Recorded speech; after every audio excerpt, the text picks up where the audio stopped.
Araw-araw may bagong upload, simple lang pero solid ang mo. Sa edit niya makilig at tawa, vibe may feel good, pagpamilya at tropa.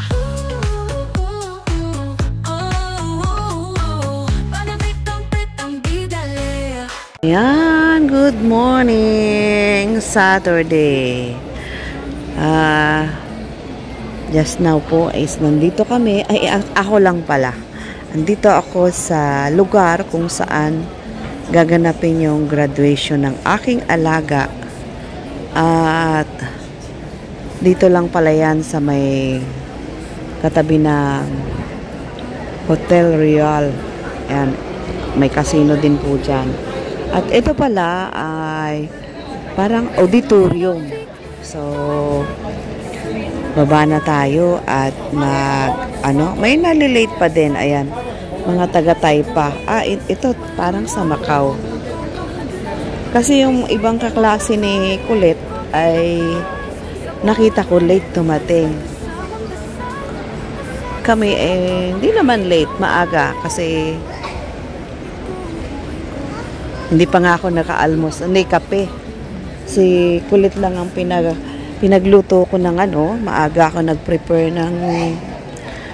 ng french fries niya. Nagprito ko ng patatas. Kagabi ko pa yan prepare. Tapos, sinamahan ko na din ng nag-fried na din ako ng egg. So, first time niyang kumain ng fried egg. Nung una, ayaw pa niya. Sabi niya, so disgusting. Kaya natuwa ako nung kumain siya. Although, kahit hindi naman niya naubos. Yung pala, may yelo, oh. Akala ko is totally pink lang. Ito, oh. Yellow and pink, oh. Not unlike dun sa kabila. Pink lang talaga siya, ito, oh. Oh. Ayan, pink lang siya. So, ayan, dyan po ako galing sa loob na yan. Yan pala is, matatawag kong auditorium kasi, tama ba ako? Correct me if I'm wrong. Basta, sa pagkakaalam ko, auditorium. Jardim de Vasco da Gama. Ayan po, ito ay Jardim de Vasco da Gama. Itong lugar na ito, ayan o. Ayan o. So, ito po ay yung park na yan. At andito ngayon yung gaya nito, late na. Ayan yung statue. So, ito yung garden. Dito ko aantayin yung amo ko. So, medyo hindi ako lalayo kasi may bouquet. Mga Pinoy po yan. At ito naman yung way going to Hotel Royal. Kung saan ay dyan kami dumaan. Kasama ko pa rin siya sa park nung kami ay pumunta ng park. At syempre iga-guide mo. So ako ay hindi naman ganun ka sa mga tinuturuan ko. Kinaguide ko kung saan yung may mga magagandang bango ng flower. Yung white. Ito pala yun. Ito guys. Naputol ako, no? Kung saan yung may magagandang view. Ito yata yan. Tapos, ito. Ito pala yung mabango. So, tinry ko guys na pumitas na, ayan, isang petals. Ayan pala yung mabango. Oh. Para siyang rosal. Ang bango pala nun. Ayun, oh. So, although bawal po ang pumitas ng flowers, dahil pasikreto lang tayong pumitas, ang bango niya. Ang bango. Ayan, yung puno na maganda. So, hindi ako pwedeng lumayo kasi darating si Madam. Sa bagay, hiningi naman niya yung aking phone number. At dito tayo ngayon sa may ano. Ayan po yung kabuuan ng ano, park. Ayan. So, at ito yung tinatawag kong auditorium. Bahala na kung anong tamang tawag dyan. So, pasok tayo dito sa park. Kung saan ay nagpunta po kami dito noon. Naglaro ng alaga nung bago mag Chinese New Year, I remember. Kasi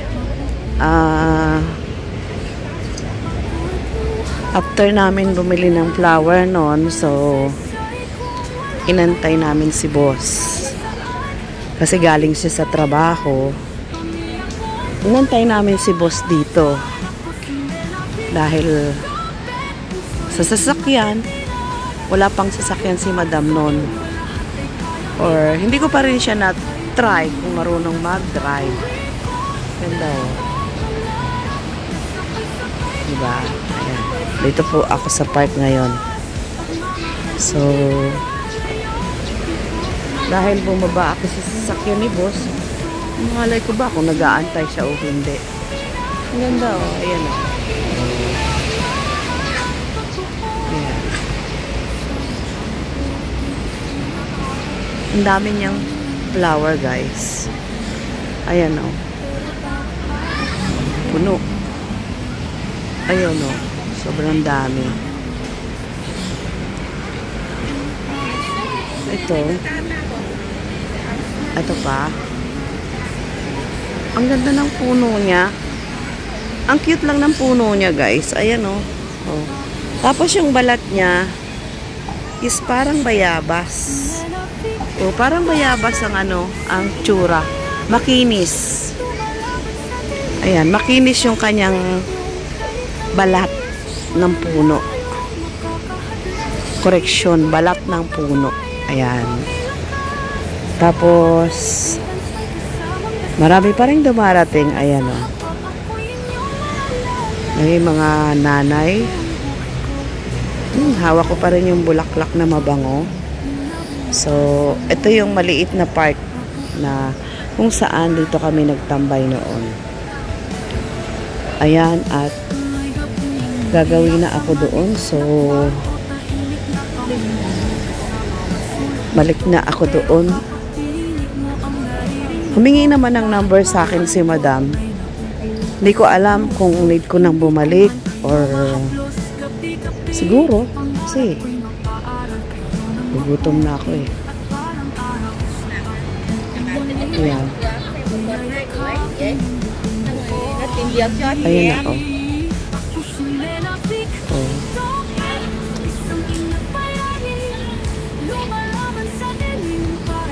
Ito pala yung punong ano. Yung flower niya oh. Diba ibang bulaklak siya. Ayan oh. May bunga. Ayan. At dyan tayo galing guys sa maliit na park. Oh. Okay. Ayun.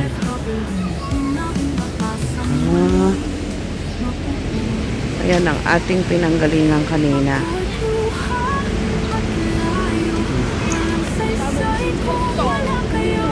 Meron po ditong wifi.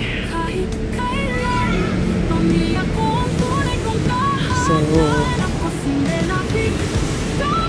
hindi ko alam kung need ko mag-antay or antayin ko yung ano.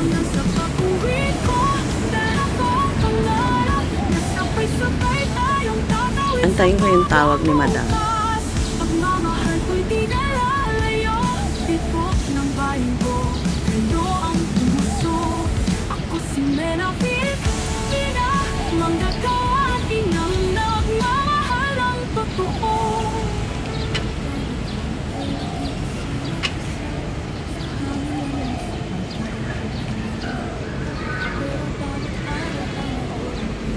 Yung ibang magulang ngayon palang dumarating. May mga ano. Ayun oh, ngayon pa lang oh. Ngayon pa lang sila ano, Mga estudyante. Siguro pwedeng pumasok dito kasi mainit. Ayan o. Mainit eh. Try natin. Doon ako mag-aantay. Kasi malamig doon sa loob. So, pasok tayo guys. Kung papapasukin tayo. Ayan. Ay, parang hindi na. Ayan. Ayan guys. At tayo ay dito magstay. Bye-bye!